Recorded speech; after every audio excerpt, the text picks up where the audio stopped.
Perlu kita ketahui bahwa pendidikan multikultural di berbagai negara ini memiliki karakteristik yang berbeda satu sama lain, yang dipengaruhi oleh historis, unsur kebudayaan, dan kepentingan masing-masing negara. Lalu, oleh sebab itu, kita perlu juga mengetahui pendidikan multikultural di berbagai negara. Mengapa? Karena dapat memperluas wawasan kita terhadap multikulturalisme yang ada di dunia dan dapat mengambil poin penting yang dapat diaplikasikan oleh kita selaku masyarakat Indonesia dalam mempelajari pendidikan multikultural.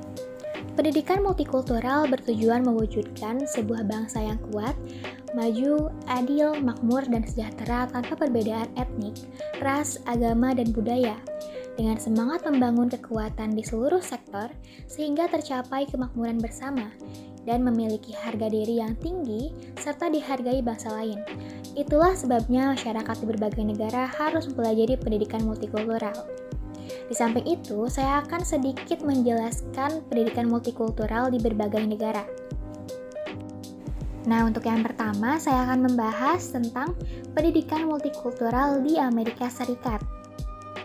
Pendidikan di Amerika Serikat pada mulanya terbatas pada imigran berkulit putih, sejak didirikan sekolah rendah pertama tahun 1633 oleh imigran Belanda dan berdirinya Universitas Harvard tahun 1636.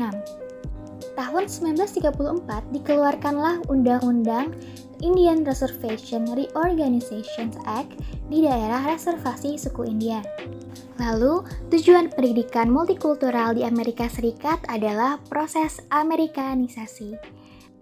Pendidikan multikultural berkembang dalam masyarakat multikultural Amerika yang bersifat antar budaya etnis yang besar, yaitu budaya antar bangsa. Yang kedua adalah kita akan membahas pendidikan multikultural di Inggris. Pendidikan multikultural di Inggris terkait dengan perkembangan revolusi industri pada tahun 1650-an.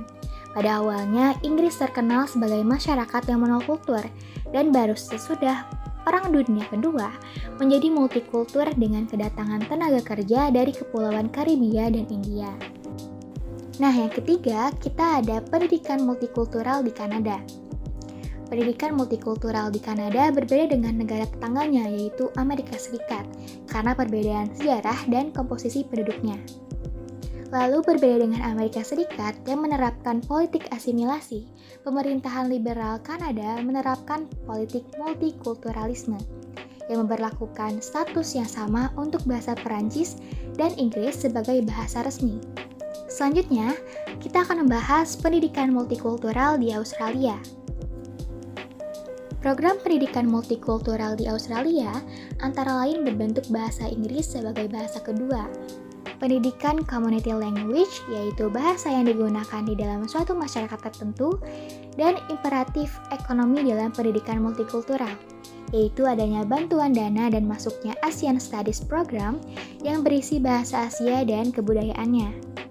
Terakhir, ada pendidikan multikultural di beberapa negara di Asia, yaitu saya mengambil 3 contoh negara Asia.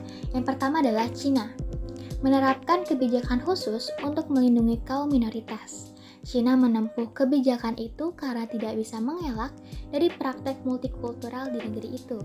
Yang kedua adalah Malaysia.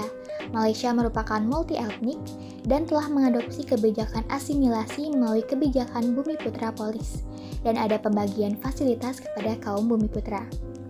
Lalu, sejak perkembangan ekonomi internasional berubah makin cepat, lahirlah kecenderungan baru ke arah pluralisme budaya atau culture pluralization.